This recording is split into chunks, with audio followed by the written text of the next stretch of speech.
So we'll try and limit it, what we do together to as short a time as we can. But what we did today was talk to each other about some ideas, questions we have for each other that we thought might lead to somewhere. So we'll see. We never know where these things are going to go, but we'll start. But I thought I'd give Richard the first chance. Well, thank you. Is this microphone on? No. Please switch it on. Hello? I'll translate for you. No. Is microphone, is it turned on? It was said to be turned on. It's lights on. Hello? So she went into the garden to pick a cabbage leaf to make an apple. It's not working. Okay, he's going to come. Meanwhile, talk amongst yourselves. And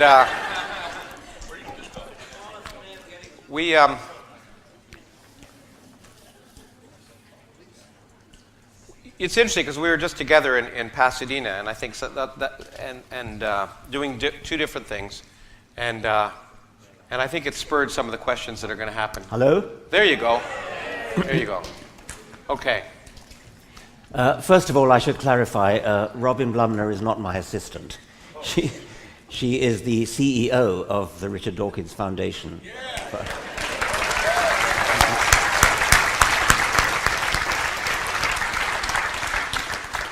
Okay, first question. Imagine no religion.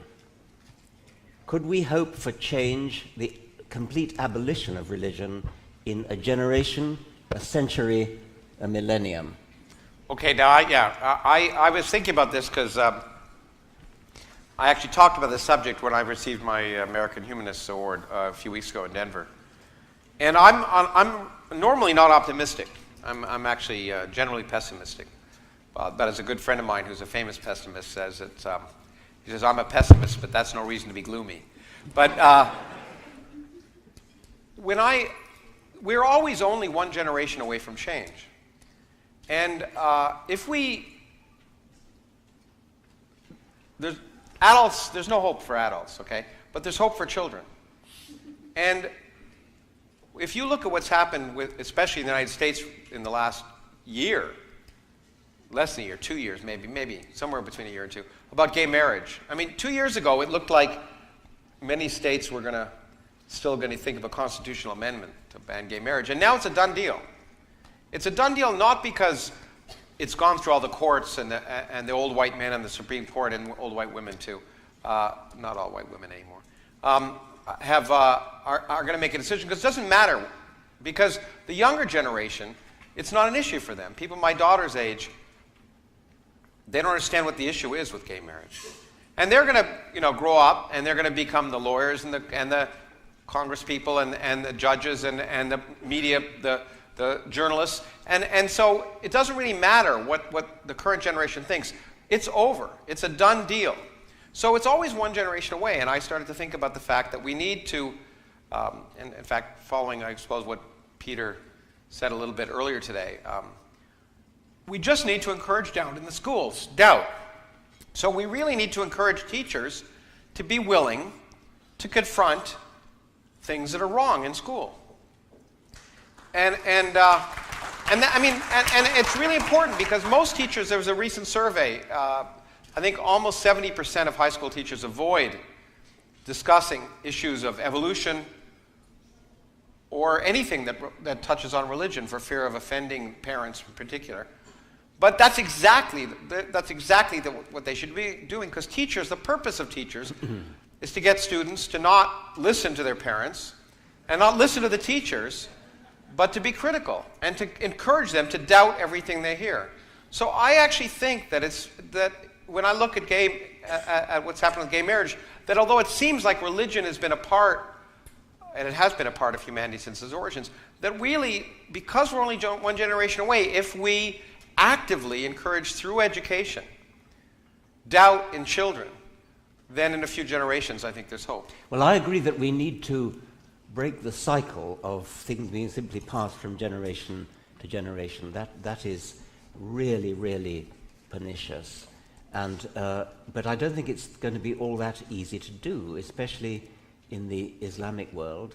which is where the big problem is. I mean, Islam is one of the great evils in the world today. And it is taken as more or less axiomatic that children, especially in the Islamic world, are going to grow up in the same religion as their parents. You see dire demographic projections saying by the year 2050, 50% of the French population will be Muslim or something of that sort. That's based entirely upon the assumption that every little child born is going to inherit the religion of its parents. That's what that kind of demographic statistic is based on. So if we could find a way to break the cycle, if we could find a way to chop off the automatic daisy chaining of religious opinion going down through the generations, we'd have it made. I mean, if only there was a sort of drug that would make everybody forget their religion and then wake up the next morning. But that's what I'm saying. I mean, it may sound naive in some ways, but the only way I can see doing that wedge is education. At some level, if we can start in the first world, if you want to say it, encouraging teachers to say, you know, the scriptures are incompatible with what we know about science. But I wonder whether we might not simply write off the adult world and try to convert the adult world, because they're the ones who are going to influence the children. I mean, let me tell one anecdote. I've told it before, but we had a young man come to Oxford who was a young earth creationist.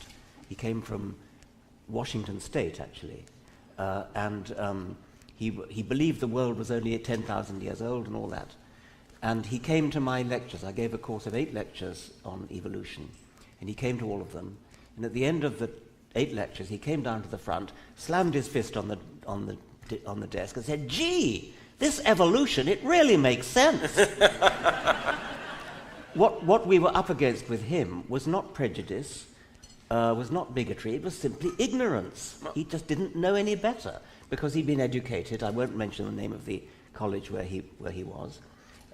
He had simply not been properly educated. But that's the purpose. I mean, if you look at the Taliban and you look at ISIS, if you look at the most extreme versions, that is what they want. They want to encourage ignorance. Yeah. And so I don't see any hope but to try and infiltrate that through education. Ultimately, I see hope because I think that ultimately to become there's a lot of upheaval going on now, and I don't think Islam is any different than Christianity was 500 years ago in terms of its violence. 500 years is a long time. It's a long time. It's started 500 years later, and it's more dangerous because we live in a world where you can create more problems, especially internationally with access to social media, as we heard earlier today. But in those societies, I think that ultimately we'll have to recognize that science and technology, first of all, are an essential part of becoming economically viable. So there's going to be overhauls and lots of violence, but ultimately, to rise up, you have to start educating kids in science and technology because you've got to get a skilled workforce. It's happening to some extent in India and certainly in China. I mean, I'm optimistic in North America, South America, Europe. I'm not optimistic in Afghanistan, Pakistan, Bangladesh, and because I don't understand how we're going to manage that infiltration. But perhaps we should go on to another question. Yeah, okay. I think it's going to be, it's one of the few moments when I like to think of something good about the world. Most of the time I don't. But speaking of imaginal religion, this is a question that we were talking about a little bit. I think one of us got asked it in Pasadena. Because we always get hit with this thing. Science is no different than religion. Because, scientists have faith. And isn't faith in science the same as faith in religion? So, it's an important. I think it's an important thing for people to hear because you'll get asked it if you haven't been asked it already. It is amazing how often we get asked that. Yeah, It's the whole point about faith, of course, is that it's belief without evidence, whereas the whole point about science is that it is evidence. I mean, it's the only evidence that's applicable to the real world. And so, to say that we have faith, I mean, in a sense, we sort of do. I mean, we have faith in logic, we have faith in mathematics, but you don't need faith because it works. That's the key point. I think that's the point that it's, if you're a scientist working on something, a physicist, say, because that's science, and you're working for 10 years on something, at some level, you've got to, you think it's worth working on, so you have faith that it'll work out. But the point is that you're willing to throw it out in an instant. It's because you have faith that it's a good idea, but you find out if it's a good idea in the end, not by you, but by nature. And so it's a difference. The kind of faith that I think religion has is, as I said before, is having the answers before you ask the questions. Yes. Well, in science, you have faith that the questions are good questions. And you don't know what the answer is going to be. A related question is, but you have faith that your wife loves you, or something of that sort. That's pure faith. Well, it isn't pure faith. It's, again, evidence. It's evidence based upon words. It's evidence based upon looks. It's evidence based upon little catches in the voice. There are all kinds of evidence that your wife loves you. You may be mistaken. But that's the thrill of being a scientist, is being mistaken. So, you reject the hypothesis when and move on, hopefully. Yeah. But it's simply nonsense to say that there's any resemblance between faith that your wife loves you and faith in God. You know, I think it's been on YouTube. I did some debates with a really creepy guy in Australia, William Lane Craig, whose name I try not to mention, and who you have been wise enough to refuse to debate. I'm very impressed. And I was amazed at the end of that debate. Unfortunately, it was done with moderators who were mostly idiots. But we were both asked, what would it take for you to, change your mind? They asked me, what would it take for you to believe in God? And I said, evidence. And I was amazed when he was asked. He said, well, maybe if my daughter died or was killed, I might lose my faith in God. And I thought, wow, that's such a wimpy thing to say. I mean, for someone who really claims that they believe. So in some sense, even though he was arguing that he had faith in something that he couldn't measure or couldn't see, if some event happened, that would be a bit of empirical evidence that would turn him around. I was kind of amazed. Yeah. You're right, I don't. I have had a debate with him once by mistake. I didn't realize he was invited at the last minute. But I mean, I don't debate with him, partly because I can't stand listening to him. Yeah, well, actually, I was a little hard on him then because he had earlier talked about, I confronted him with the fact, as you probably know, is it the Malachites in the New Testament? Malachites, so God exhorts them to kill all the Malachites, women and children, and he, unbelievably, as an apologist for Christianity, said, well, it's okay because the adults, Malachites, were evil, so they deserve to go to hell, and the children will go to heaven, so it's okay that they're all killed. And the people I felt sorry for were the Israeli soldiers who had to kill them. But that's the only people I felt sorry for. So when he said if his daughter died, he wouldn't believe in God, I said, what if she were a Malachite?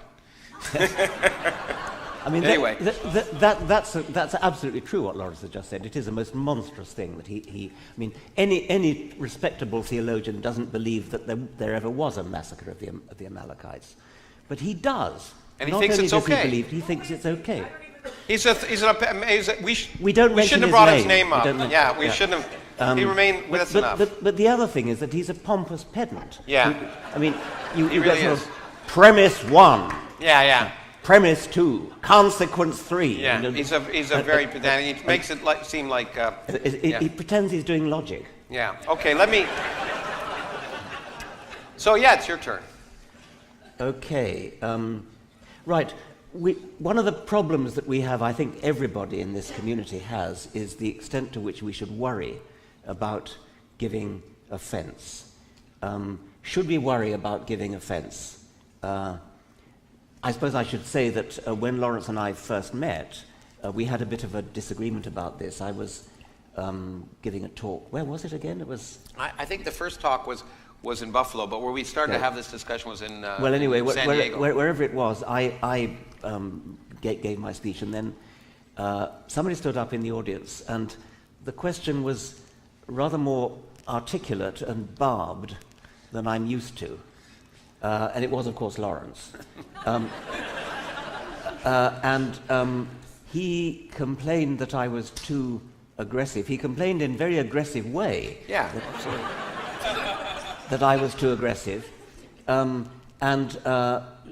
We met afterwards in the bar, I think, and talked it over and decided to continue our discussion in the pages of the Scientific American. Yeah, we did a dialogue for Scientific American. So what's your position on that now? Well, I have to admit, I've come around a lot. I've seen, first of all, as all of you know, who know Richard, he's not nearly as aggressive as, this myth of him being strident, which is a word that started to get applied to me when I started to ask questions about whether you could make a universe without God, just simply asking the question, I got called strident, and I began to become more sympathetic, and I saw that, in fact, this sense of aggressive pit bull-like behavior was not always there, but more importantly,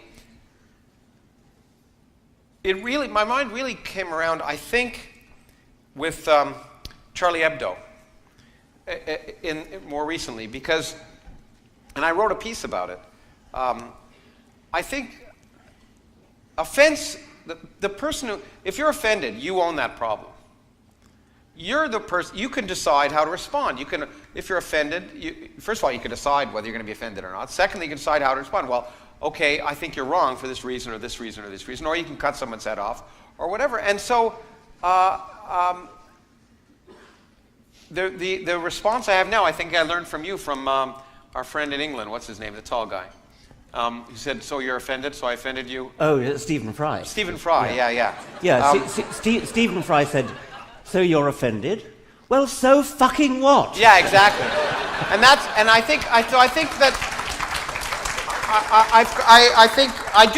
still think one has to, if you're trying to communicate, you've got to ask who you're communicating to and try and adjust your language to try and reach people, because people don't hear what you say unless they're prepared to hear what you say. So there's a lot of, and I've called it seduction in the past, and I think it's important. Teaching is seduction. Christopher Hitchens had a slightly different version of that, a slightly more seductive version. Not much. He said, you're offended? I'm still waiting to hear your argument. Yeah, that's exactly. And that's the good line. The point is, if you're offended, think about it. But I think we need to offend at some level.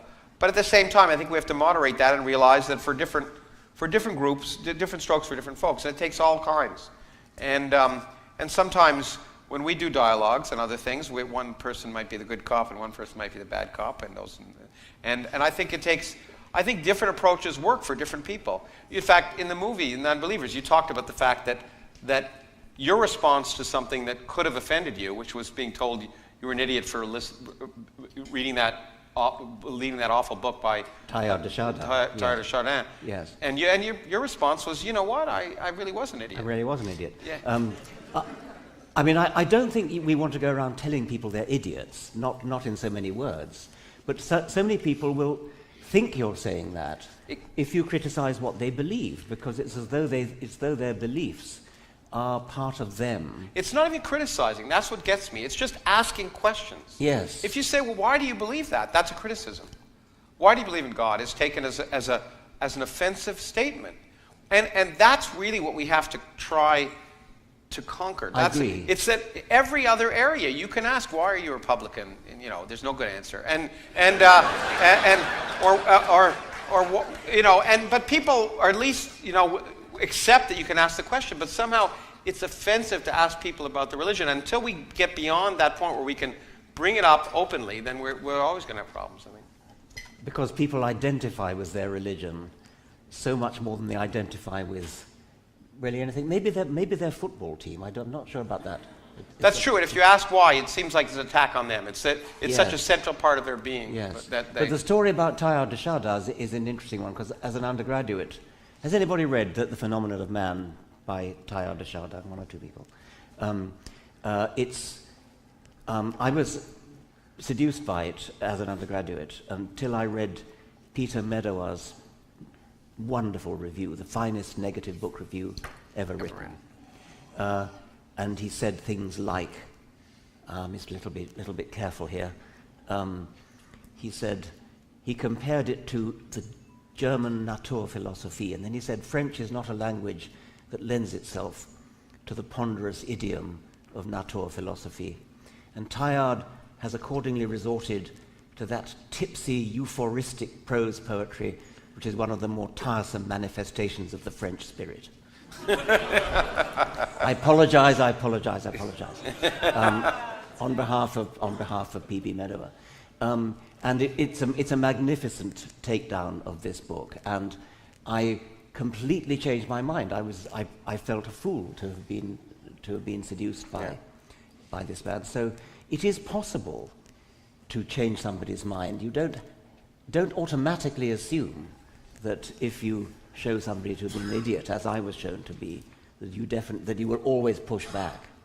Yeah, some people will change their mind. But what you really did, and I when I lectured a physics teacher, I say the same thing, that there's just a lot of research, a ton of research, that the only way that we can teach things is by having people confront their own misconceptions. It's not by they have to work through it. And in some sense, his book review caused you to confront your own misconceptions. And we do that all the time. And that's the way people remember, is when they realize themselves that something they always thought was true is wrong. It's a wonderful experience. It's a liberating experience. And I was playing last night with Peter Wojciechowski's app for how to convert people from religion.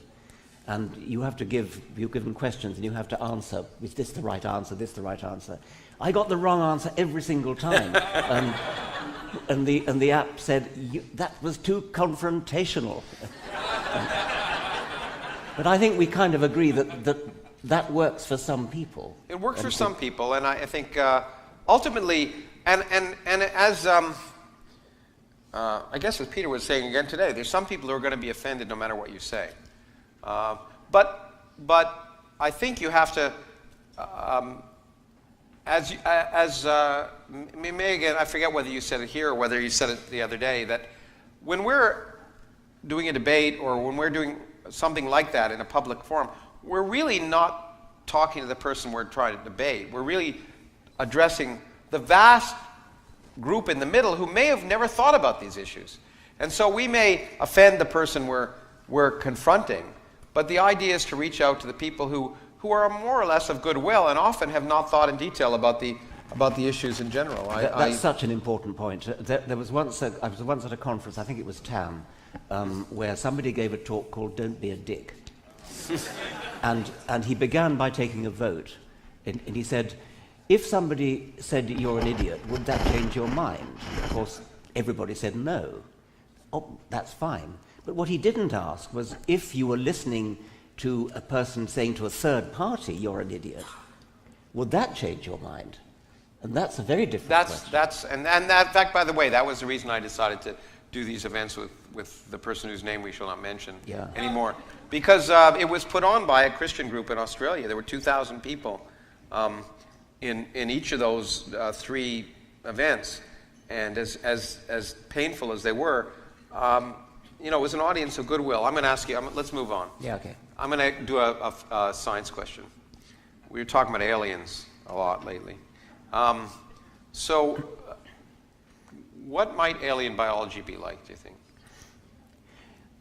It's easy to criticize science fiction authors for their lack of imagination, making their aliens pretty much like humans, but bright green or something. I mean, just a varying one thing. And one's apt to praise a science fiction author who really, really stretches the imagination and thinks of something entirely different, like a living organism that's entirely in a gaseous medium rather than in a solid medium or something of that sort, or not carbon-based but silicon-based. I think it's arguable that alien life might actually be more like our sort of life than the pure imagination might suggest. For a start, I'd stick my neck out and say that alien life, if there is any, and I'm pretty sure there is going to be Darwinian life. I don't think I'd be very surprised if there was any other way in which the complex organization, the pseudo-purpose of life could come about by anything other than Darwinian natural selection. Once you've got an intelligence that's evolved by Darwinian evolution, then of course you've got the possibility of intelligent design, manufacturing complicated things which are evidence of life but are not life themselves, at least not yet. So I think it's a genuinely interesting question to ask, and I wish that more chemists and biologists would ask the question, can you imagine, what kinds of alien life can you imagine? Does it have to be carbon-based? I talked to Harry Kroto, the Nobel Prize-winning chemist, about this a few months ago, and he said, absolutely, it's got to be carbon. He was very adamant about this. There's nothing else, no other element has the properties of carbon that can produce the sort of macromolecules that you need. I would chip in and say it's got to be Darwinian. That means there's got to be a genetics of some sort. My conjecture is it would have to be digital genetics, because it's got to be very high fidelity genetics. Otherwise Darwinism doesn't work. And I think that probably means it's got to be digital. Analog genetics, I think, would be too subject to mutation. Would it have to be a one-dimensional code, as DNA is? Or could you imagine a two-dimensional genetic matrix? And I think you could. I don't see why it shouldn't be two-dimensional. I doubt if it could be three-dimensional because of the difficulty of readout. Yeah. That's one of the reasons why protein could never serve as I the think genetic molecule. From a chemistry perspective, I'm actually I feel more strongly than Harry does. We had a meeting on which you were at, The Origin of Life, at ASU, and talking to the chemist and looking at the chemistry, I'm reasonably convinced that not only is it likely just to be carbon, but people have been thinking about whether you could have different base pairs. You know, we have these 4 base pairs on DNA, and I'm pretty sure it's chemistry that determines that, and which is ultimately physical arguments that determine energetically what can form and what can't. And I would be very surprised if life had a different code anywhere else. I mean, people have tried with 5 letters and 6 letters. There's a few people in Florida working on that. But I would go out so far as to say that I would be very surprised if it were actually ultimately different at all. If in fact it had anything different than carbon and a genetic code like we have. I think that ultimately things have been directed by energetics and entropy, and as well as ultimately natural selection. You cannot mean the same genetic code. You could mean a triplet code. Well, well, it could be, but I wouldn't be surprised if ultimately demands of fidelity combined with demands of molecular pairing led to something that was very similar. In any case, I bet it would be a triplet code. No, sorry, I don't. I mean, I wouldn't mind that argument. Yeah. I'd be extremely surprised if it was the same triplet code. Okay, we'll have a bet. Another question would be, do you need protein to be the executive branch? And that I think is arguable. I mean, there's a good case for it. No, I think that it probably is. Protein has marvelous properties for making enzymes. Yeah, absolutely. And for being coded by nucleic acids. I don't think there's any reason to suppose that the same 20 amino acids. We'll talk about that maybe a little bit later. I'm not as convinced that in fact the set that has been chosen is just random. I think there may be energetic arguments, and I'm fascinated to see. I'd love to be wrong, but it would be interesting. The problem is, by the way, that it's a very difficult question to answer, because we are likely to find life elsewhere in our solar system. I suspect in the next century we'll find evidence for extant or extinct microbes. Now, if we see that they have the same genetic code, you might say, aha, well, it's always that way. The problem is, no planet is an island. We already know that rocks get knocked out of Mars, come here, and microbes can certainly survive the voyage. So life on any one system in the solar system could easily pollute other areas of the solar system. Now, maybe under the oceans of Europa or what? Enceladus, yeah, exactly. That's probably a better source right now. Because there's a barrier, you might say it's been so protected that it hasn't been affected at all by life on Earth. But the real way would be somehow to see life in a system that hasn't interacted with our own, and that's going to be obviously a lot harder. If you move on to more sort of gross anatomy, things like eyes and ears and legs and things, I wouldn't be at all surprised if alien life had eyes, because light is a marvelous way of forming images, and there are only about 9 ways in which you can make an eye. Yeah. And all 9 of them have been adopted several times over in the animal kingdom on this planet. So I think it would be not at all surprising to find that on another planet there were eyes answering to the same principles as eyes that we have here, the camera eye, the compound eye, the parabolic reflector eye. Again, that's because it's physics, right? Yes, that's right. So I'm not being facetious. If the planet is not shrouded in perpetual fog, if light can travel freely in straight lines, then I would expect that eyes would evolve. But if there is perpetual fog, I'd expect echolocation to. What about symmetry? Symmetries. Yeah. What about symmetry? You can ask biological symmetries. Yes. Biological symmetries are interesting. Almost all animals are bilaterally symmetrical. Some phyla are symmetrical, radially symmetrical. Echinoderms are mostly 5-way symmetrical. I think you can think of sort of rather mundane good reasons why animals are bilaterally symmetrical. The difference between up and down is very important. The difference between front and back is very important. And unless you're going to go around in circles like the one-eyed geiger, you're pretty much going to be symmetrical in the left-right. But this also represents a kind of myopia. We talk about life being carbon-based, but in fact, we live at a time when life is carbon-based. But one could imagine that the dominant form of life on Earth in the future is not carbon-based. Namely, if computers become self-aware, then you could imagine a time in the future where the dominant life form is not carbon-based and is not symmetric, by the way. At least my Mac is prettier than a PC, but it's not symmetric in that sense. So I think when we say it's carbon-based, the earliest forms of life be carbon-based. Well, you might imagine the ultimate form of life, if it gets beyond the stage of intelligence, might not be carbon-based. Indeed, we could perfectly well imagine visiting a planet where the original carbon-based life is completely extinct. Yeah. Or has to merge. I mean, has to somehow to keep up. Yeah. Anyway, but the nice thing about biology is you can argue about that. But the thing about, if one talks about sort of physics.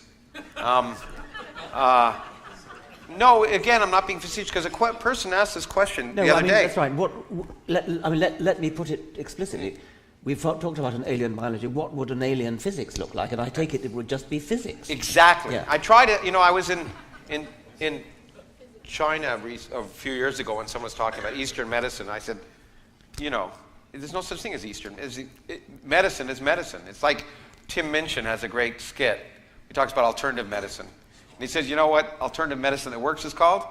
Medicine. But in the laws of physics are the same everywhere in the universe. And the reason I think it's important is because of another confusion, and it was asked last night in Portland. Some guy got up, and I didn't want to challenge him. I was just in the audience, but he took as a matter of faith that we take it on faith, he said. He was talking about scientists having faith. He said, you take it on faith that the laws of physics are the same everywhere. No one takes it on faith. We test it. In fact, it's amazing that we can actually test, and people don't realize that. We can test that the laws of physics are exactly the same everywhere in the universe, just by looking at the spectra of stars. Which requires electromagnetism, quantum mechanics, and relativity. And we could see exactly the same spectra and stars at the other end of the universe. So we could test that the laws of electromagnetism and quantum mechanics and relativity are the same everywhere. And so it's a remarkable fact. And we actually, again, test it. Namely, we can ask the question, does it change from place to place, and does it change from time to time? And we could put limits on that, because you don't take that on faith. And so we could put limits that the strength of electromagnetism hasn't changed by more than 1 part in 100,000 over the last 10 billion years. We can test that. Even gravity, which is the weakest force in nature, we could test that hasn't changed by more than about 30% since the universe was 1 second old. We also checked to see if it's the same there as there. There was a tentative study that got a lot of excitement because it looked like spectra were a little bit different over there than there. It was some people in a variety of places in England and the United States, and it caused a lot of interest. It's probably wrong. Again, they were looking at changes at the level of 1 part in 100,000, where this level of sensitivity was just that level.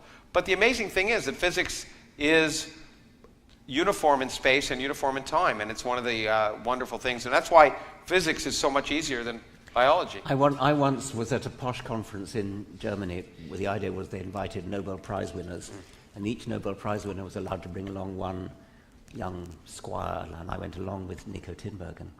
And there was a distinguished Japanese physicist there, and he didn't say a word all through the entire conference, and then right at the very end, he asked if he might speak, and he said, I have to speak because if I go back to Japan and say I didn't speak, I would lose honor. And he then said, Western physicists are always talking about symmetries.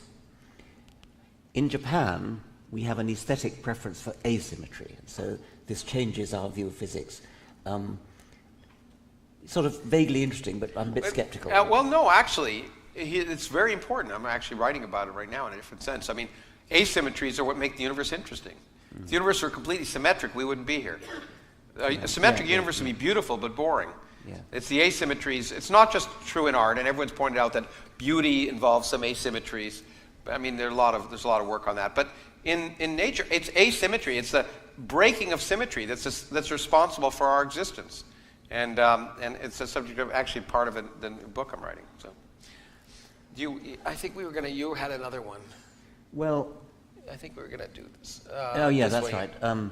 Yes. Oh yeah. Have you learned anything lately that surprised you, Laura? oh yeah, how reasonable, how special of you to ask that. Yes, and it's in biology. I was just talking about this recently on a TV program. We've talked about how you could ever learn about the origin of life. You know, that we can go back to the earliest common ancestor. But that period between the time life, whatever life is, formed, and the life that we now know, RNA-based or DNA-based, I mean, that's probably a long series of steps between whatever the first living things were. And again, at the early stages, it's hard to know what you mean by life. But the more advanced stages, it also involves cells and et cetera. And there's a really neat, I just learned that people can actually, there's some studies that are actually allowing us to learn about that early period, which I thought would never be accessible. And it involves the thing that makes you sleepy when you eat turkey. Tryptophan, which is one of the amino acids. And it's a long story, but the neat thing is it turns out that these people have been able to discover that it's actually incorporated. There are 20 amino acids, but it's incorporated in far fewer proteins than others. And in fact, they can now show that it was incorporated very late in the life process. So there are proteins that involve tryptophan. There are other ones that don't. And what they can now do is look at proteins that are involved. The next step will be to look at proteins that are involved in metabolism and cell division, and see which ones have, if they have tryptophan, then probably that aspect of life formed very late, because it was only happened after tryptophan was incorporated in the proteins.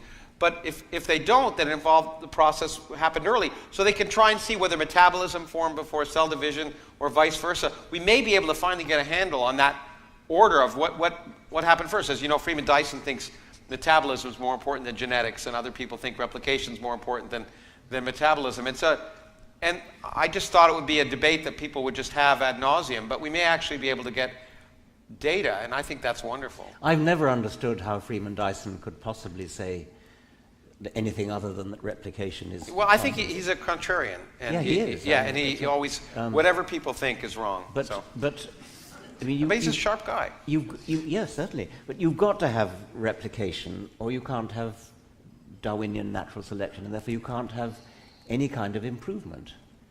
And I think that's just a no-brainer. The origin of life has got to be the origin of the first self-replicating entity. But he would say that self-replicating entity couldn't replicate without a metabolism at some level, and so I can see the arguments, but it's but the point is, it's just talk until you have a way to test it. And I think it's really neat that, at least in this one area, I was kind of surprised, and I'm optimistic that maybe it might lead to... I actually do think that we'll learn the origin of life maybe in the next... in the lifetime of many people in this room.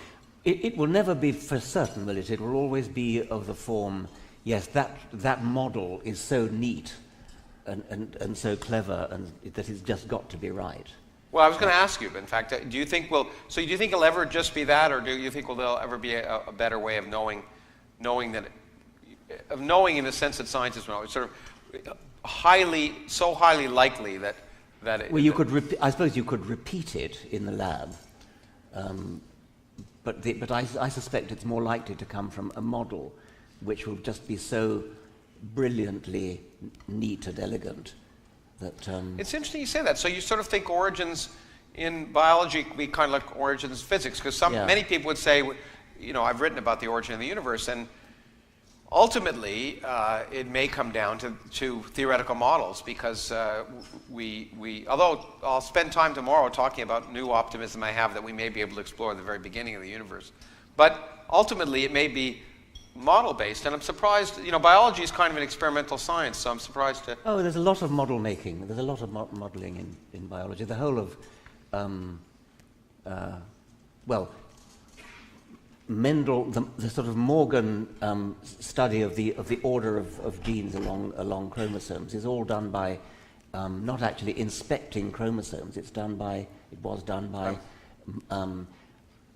measuring things out in the real world, measuring frequencies of linkage between things, and of course the triplet code, the DNA code, brilliantly modelled. By a former physicist, I guess. Yeah. Yeah, absolutely. I'm sorry. I had a great XKCD. Maybe there's a lovely quote by a famous physicist beginning with W, who said something like, "It will all be so beautiful that we will say, oh, how could we not have realized it before?" It was something like that. I remember the name if you said it. It begins with W. I think we've probably talked about this before, but I can never really get a physicist to persuade me that he or she actually fully understands quantum theory. As I understand it, quantum theory's predictions, experimental predictions, are so magnificently fulfilled to so many significant figures that I think it was Richard Feynman who said it's equivalent to predicting the width of North America to the width of one human hair. Yeah. So that means, in some sense, it's got to be right. Yet the assumptions that quantum mechanical theory makes in order to derive those predictions just sound kind of loopy. And there are some physicists who seem to be macho enough to say, well, that doesn't matter, the mathematics works, and the experiments works. Yeah, but do you really understand it? But they are loopy, and that's what's really important. They are completely nonsensical in a classical sense. In fact, in my debates with the theologians who often use classical logic, I often say, well, that's fine, but maybe the universe doesn't use classical logic. And quantum mechanics is the perfect example. The things that electrons do are classically impossible. And no one understands. Feynman said, if you think you understand quantum mechanics, you're wrong. In fact, and I wrote a book called Quantum Man, which is about Feynman helping us understand quantum mechanics. But he was one of the first people that proposed quantum computers because, and what he said was, well, maybe that if a computer is using quantum mechanics to do calculations, maybe it'll help me understand how quantum mechanics works. Because no one, we can never intuitively fully understand quantum mechanics. In relativity, you could sort of understand in a way if you think about the thought experiments that Einstein did. Einstein did a set of logical thought experiments which lead you to realize that relativity kind of makes sense in a way.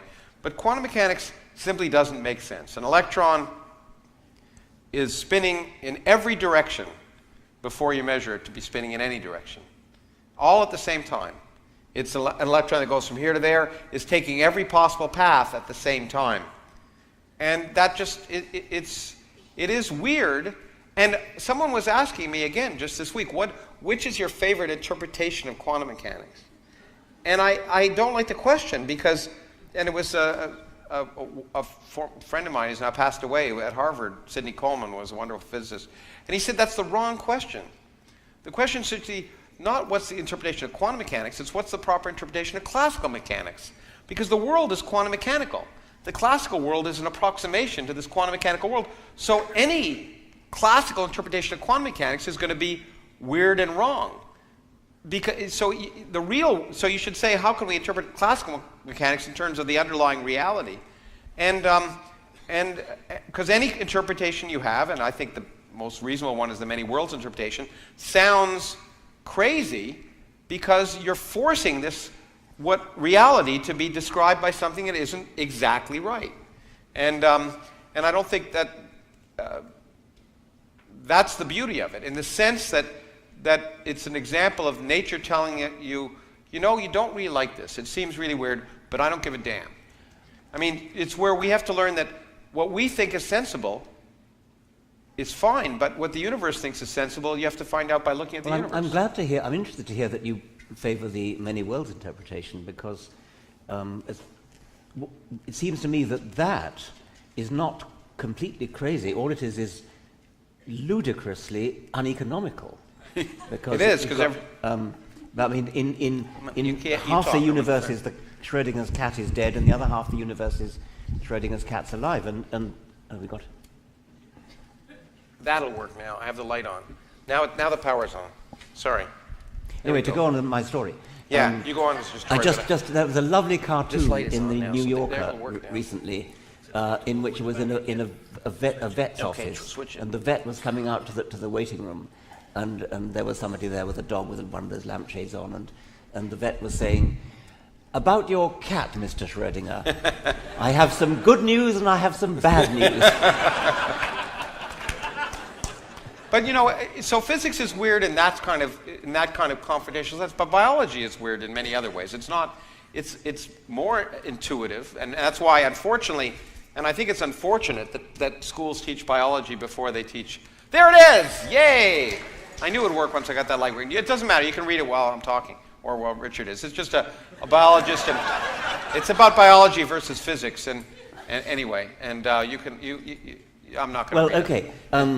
But biology is more intuitive, so schools seem to think that they should teach it before physics, which I think is the wrong way around, because then you learn one of the reasons I didn't become a doctor like my mother wanted me to was because when I went to school, biology was just a lot of memorization. Yeah. And rules that you never learned why the rules were the way they are. But biology is based on chemistry, and chemistry is based on physics, and so instead of learning these, just you have to accept something. It's better if you learn about energy and beforehand, before you learn about biology and metabolism. So but it's still kind of weird in a sense that, well, besides being incredibly complex. I mean, I'm wondering whether the weirdness of comparing classical physics with whether the reason we understand classical physics is that our brains were naturally selected as wild animals to move around in a world of classical physics. I mean, we had to survive in a world where you moved at medium speeds, not relativity sort of speeds, and interacting with reasonably large objects, not interacting at the quantum level, and whether we would find quantum theory. But that's why I think we even talked about this once in the movie too. But that's why evolution's so weird for people, is because we're also selected to think that a century is a long time. Yes. And we just can't picture the fact that biology works in general over much longer timescales. But there's something much, much weirder about quantum theory than just that. I mean, getting your mind around hundreds of millions of years is not a thing you can intuitively do, but you can kind of just extrapolate from shorter periods. The two-slit experiment with quantum thing, I mean, it's just... It's ridiculous. Yeah. And that's why I think when it comes to deep questions, and when people let's say, the universe from nothing, when I talk about theologians who love the idea of cause and effect, here's an example of ultimate weirdness. If the universe began as a quantum fluctuation, but if space was created where there was no space, space and time are tied together. So space was created. People don't have a problem in their mind thinking of space suddenly be created. But space and time are tied together, so that means time was created. That means there may have been no time before the Big Bang. And I have a problem with that. I have a problem with space being created as well. Okay, well, good. But the thing is, that means cause and effect go out the window. Because if there's no before, cause and effect always requires that before and after. And if there is no before, then we have to just adjust our minds and realize that those kind of questions, which are sensible, seem sensible, are just not. But every time I learn something new about biology, I find it weird. For example, it's true that the genetic code, I guess, makes me up, but some people tell me now that I'm much more influenced by the mass of bacteria that are in my body, which have much greater impact on my biology than any of the parts of my genetic code. And if that's the case, that means a lot of our thinking about what governs the way we are is really wrong too. So that means me as an entity is determined by bacteria, which you don't see, and even maybe the way I think, maybe whether I'm in a good mood or a bad mood, all the things that you think are what make you up integrally as a human being are affected by things that are completely organisms that are not even, you wouldn't even have thought a part of you. It's mildly surprising, but it's not. It's not. But it's not. I mean, it's not in the same order of weirdness as. Well, I think what we discussed is that weirdness isn't... Well, actually what I tell my students who learn physics is I tell them, the first time you see it, it doesn't make any sense. And the second time you say, oh, I've seen that before. It's just a matter of familiarity. The kind of weirdness, you become more used to working with this stuff, and it probably depends on the eye of the beholder. Let me see. I think we should end up. We should give people time because we've gone on for almost an hour. Okay.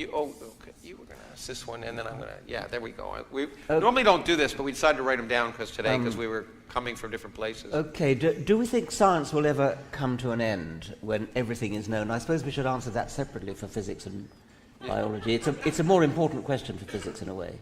Well, is science going to come to an end when everything is known? We reach a kind of nirvana of knowledge and understanding?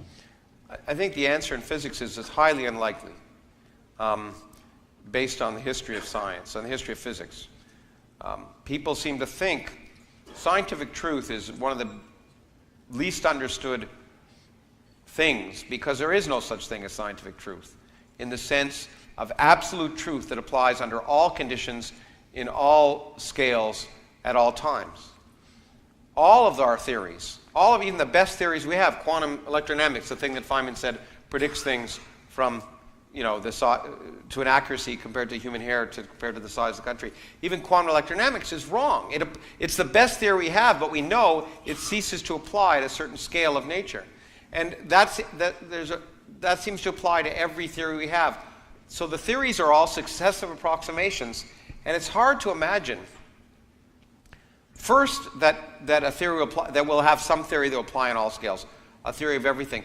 But even if we had a theory of everything, would be really a theory of very little, because the biggest thing in my field is trying to understand quantum mechanics and gravity so we can understand the origin of the universe. But we can understand most of the universe without understanding the origin of the universe. And even if we did understand the origin of the universe, it wouldn't tell us how oatmeal boiled. Literally, it wouldn't tell us about the detailed dynamics of even the physics of biological systems. So even if we had a theory that told us ultimately what the fundamental laws of nature were at a very small scale, we'd still be a tremendous amount of stuff and phenomena to describe on larger scales that would require new kinds of thinking. That's true, of course, and that would be the reason why biology may never end. But I wasn't very impressed with either of the two things you said before, where you were saying. Oh, okay. Well, okay. where you were saying to expect that it would apply at all scales. You simply embrace that in your theory of everything. Things happen at some scale, and then you change for a different scale. That's all part of the Well, no, but the theory of theories everything. change. There's no theory that is accurate on all scales. Okay, well, I would bet there will be. And as for the historical point, that history tells us, well, of course history tells us that, because we haven't reached the end yet. No, no, I agree, but it actually is more than that. It turns out to be kind of a logarithmic thing. And so, there's an infinite number of logarithms that you have to encounter. And at every logarithmic scale, the theories change. And so it's, but as I say, my point is that even if we did have and string theory has no evidence of being it, I should point out. It's an interesting idea, and it may pan out. It hasn't yet, okay, no matter what you read. Maybe we'll have a theory that tells us how do quantum mechanics and gravity work and how the universe began. But there'll still be a tremendous number of phenomena that knowing that will not help you understand, as I say, how oatmeal boils. And that's physics that's of a different sort. Or maybe how molecular motors work, what the physics of molecular motors is. So there's essentially almost an infinite a number of different phenomena. And every time the other thing is every time we turn on a new window on nature, we're surprised. And so therefore, I'd be surprised if those surprises stopped. So far. And so far. That would have to be true because we haven't reached the end yet. But I mean, I would bet that physicists will come up with a theory of everything, but that biologists will go on dealing with complexity, which is sort of what you were saying at the end, in a way, that there'll be lots of detail. So you don't think biology will ever end? Well, but it's not the same thing because it will be lost in a morass of complexity. So there'll be no theory that you can predict all possible life forms and that sort of thing. You don't think that? No, because there's just too much going on. But I don't think that's a very profound lack. Whereas lacking a physical theory of everything, I think, is an interesting thing. I think it's a really good question whether it's ever going to happen. Well, I guess the real question is: are there ever going to be universal biological laws? Physics. Starting with Newton. Yeah, I don't think the word law is appropriate really. For in the same way as it is in physics. Okay, let's end because I want to do two things. What's Richard Dawkins Foundation? What are you doing now that excites you with that? The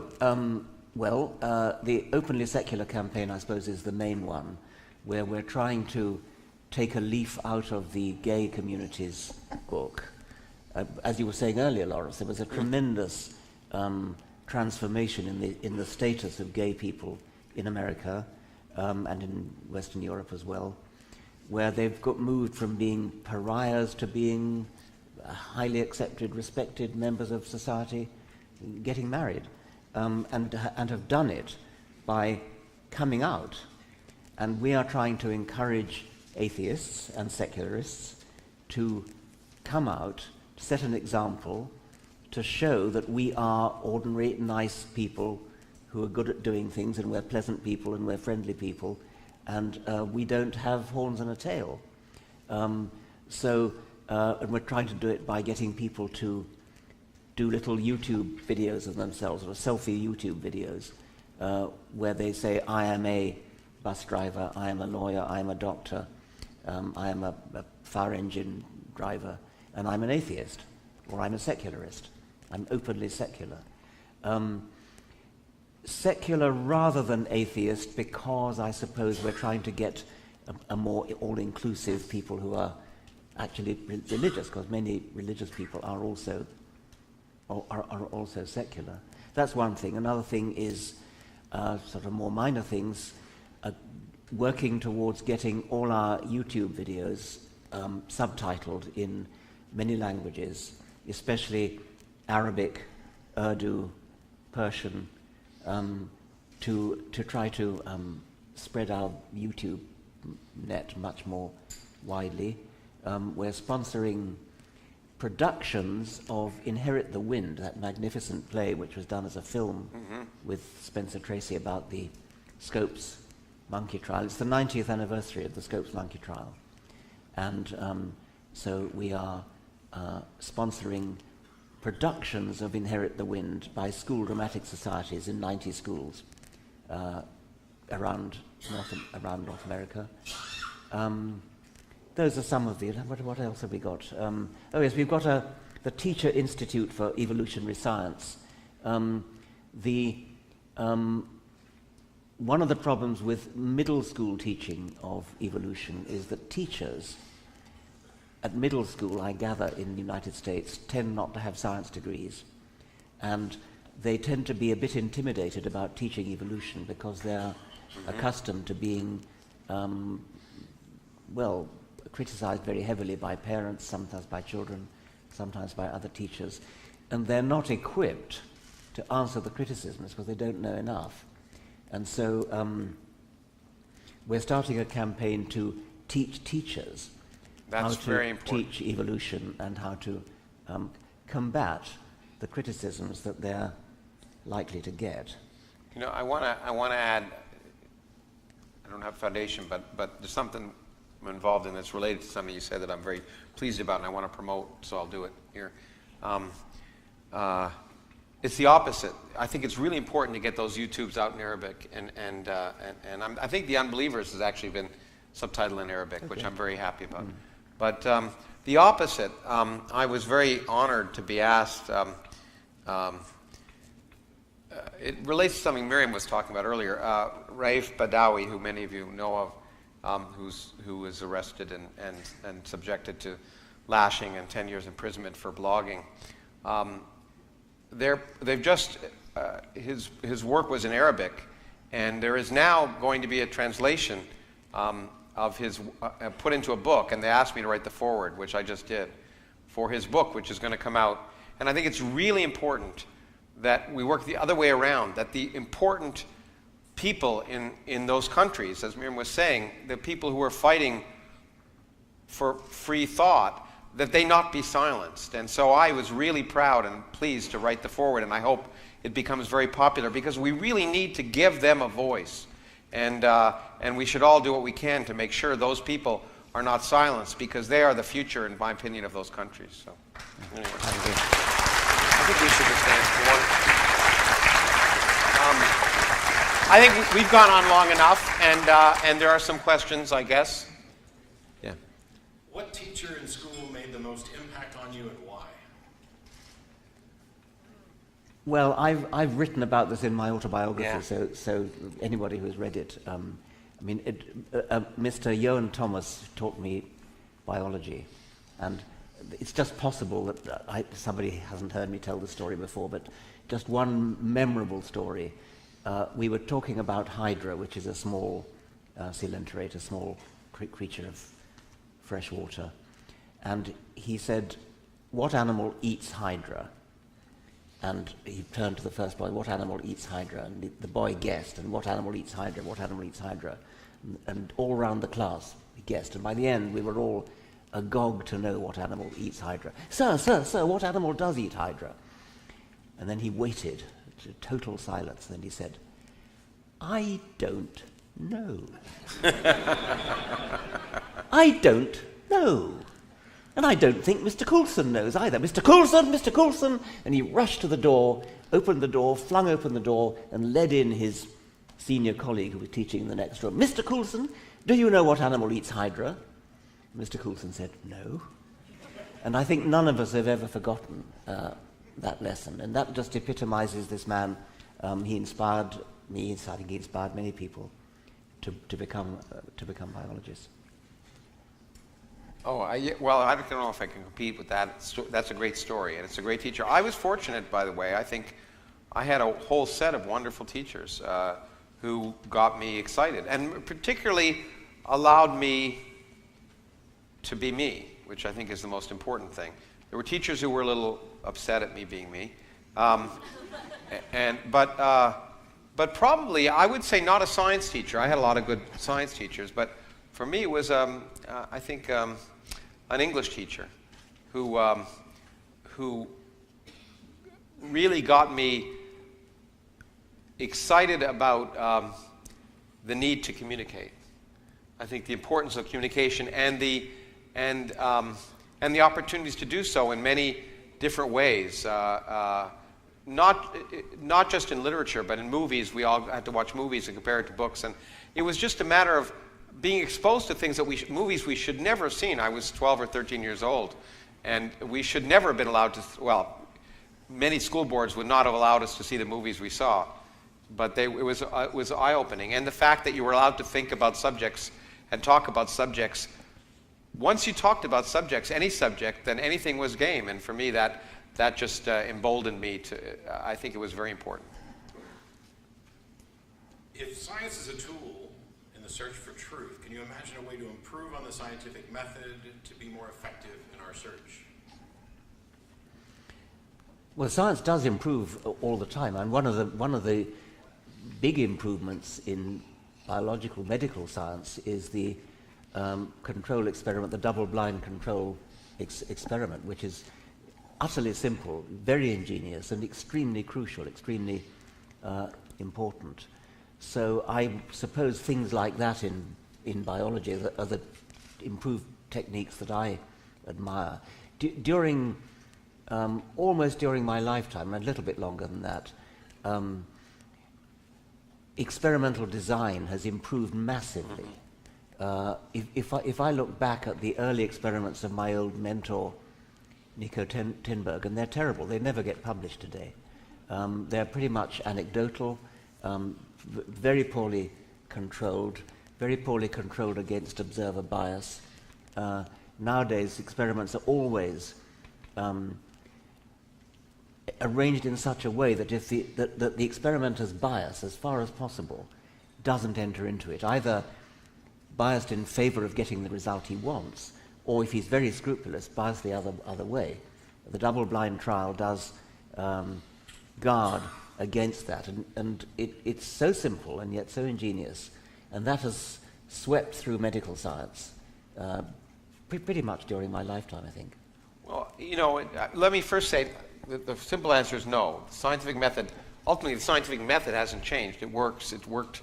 It's the reason we're doing science. The basic notion of testing, making hypotheses, testing, and falsifying hypotheses, and moving on and testing again and repeating. That is the only way, what we know of, to get knowledge. I would say there's no other, in my opinion, there's no other way that we gain knowledge about the world. But tools, and double-blind in biology is just a small part of something that's bigger, I think, and that's really changed is the understanding of statistics, of how to properly tell whether something's significant, and that's what we do in double-blind. But often if you do a physics experiment, and you're looking over a wide range, you'll always find something crazy. And many people, all of us in life have that same, something weird happens to us and we think it's significant. But we forget every day when weird things didn't happen to us. Yeah. I often tell a story of Richard Feynman who would go up to people and say, "You won't believe what happened to me today. You won't believe what happened to me." And they'd say, "What?" He'd say, "Absolutely nothing." And so we have built a whole series of techniques to tell whether seemingly significant results are in fact significant. And I'll talk about one tomorrow in a really important way. But here's an interesting fact. I think we're not there yet. In quantum electrodynamics, which is the best theory in nature that we have, almost all the original experiments, almost all of them, differed from the final result by what we call 2 sigma, which means 2 sigma means that there's a 95% likelihood that the number you're giving is right. Well, it turns out things that should happen 5% of the time in science happen now about 50% of the time. So the way we determine likelihood is... So humans have one less chromosome than other apes, and because two of them fused. This seems to defy the gradual process of evolution as I understand it, insofar as mom and dad would have 24 and Junior would have 23. Would Junior be the same species as her parents? Oh, good. This is a very interesting question. Yeah. It's true. All the other great apes have 48, and we have 24, and we have 23. And we know exactly what happened. We know that 2 chromosomes fuse together. They join together. And you can actually see the join. You can actually see that this is chromosome whatever it is in a chimpanzee, and that's the chromosome whatever it is in a chimpanzee. They have actually joined together end to end. So it's a magnificent, spectacular demonstration of evolution. As to whether you call it gradual, well, who cares? I mean, it's clearly in one sense not gradual. It's clearly in another sense extremely gradual. It's just a single event, a single joining event. So that is just one event. But it's dramatic in the sense that it's one fewer chromosomes. It doesn't matter what you call it. That's a semantic question. What it is a truly spectacular demonstration of evolution, which really couldn't be explained in any other way. Not just explained, but I use it as an example of because what a lot of people say evolution is, which it isn't. They say it's historical science, and they say historical science is different. But all science is historical science. But if it were just historical science, it would just be telling stories. But what you do is take evidence from the past and make predictions about what things you haven't seen, whether it's 5 minutes ago or 50 million years ago. And that was a prediction, right? You say, look, great apes have one more chromosome than humans. If they evolved from a single common ancestor, then one of them must have fused. It's a prediction. Yeah. And in fact, the prediction was made before it was seen exactly where the fusing was. So it's an example of the fact that evolution actually predicts things, or evolutionary biology makes predictions about the future. Yeah. But the other thing is, it may, we also confuse form and function, so that fusing, that ultimate fusing, may have been a partial fusing at some intermediate state species. Who knows? I don't know. I mean, it didn't have to have to happen in the exact form that it's been seen now. I don't know if you. And so. Well, I wouldn't mind if it did. I mean, yeah, but it didn't have. It could have been a series of stages. As for whether Junior was the same species as its parents, again, who cares? The question is, I mean, would it have been incapable of interbreeding? Yeah. And my guess is it would have been capable of it. Do you have difficulty suspending disbelief when you see a film that has supernatural or religious elements? If it's a good film. I mean, I've obviously written about science fiction a lot, and the best thing about science fiction is not the science, it's the story. And if it's a good story and grips you and is interesting, then you're willing to suspend disbelief. If it's a stupid story, then you don't want to. And what you want to have is that the elements that you have to suspend disbelief for not be so glaringly ridiculous that you give, like take for instance Interstellar, the worst movie ever made. Not quite. There's a lot of worse movies. But there are some things that just are so glaringly stupid that you can't enjoy the good stuff. So for me, it just depends on whether it's a good story, and that wasn't, and whether the things that I'm required to disbelieve, for example, from biology, somehow that the life is dying on Earth because there's a blight, right? But it took 2 billion years to build up the oxygen on Earth for plants, and for 2 billion years they had to create oxygen. One generation, if we could burn all the crops on Earth right now, there'd still be oxygen.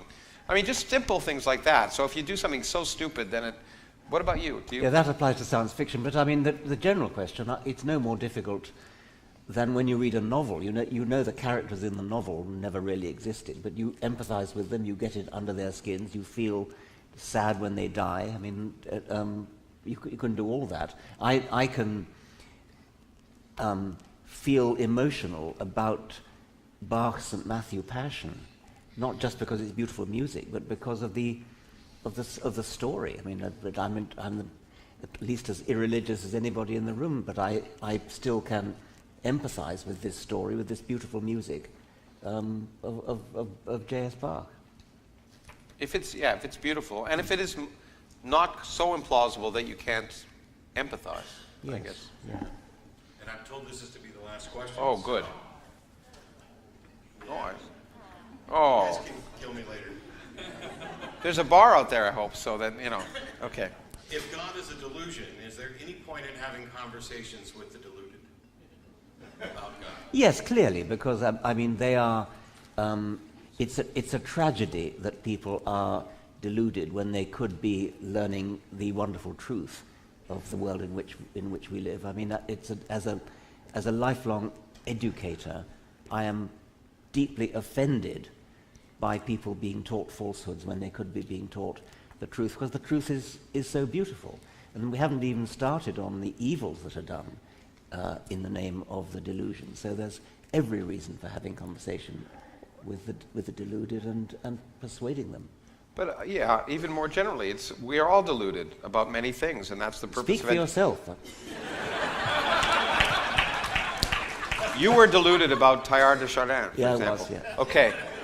The point and purpose of education is to confront those delusions. That's the whole point, is to confront the deluded. At the same time, it can be frustrating, as someone just wrote to me, that fighting with someone like that is like getting in a mud pile with a pig and fighting the pig. Everyone gets dirty and the pig enjoys it. But anyway, okay. Thank you. Thank you very much.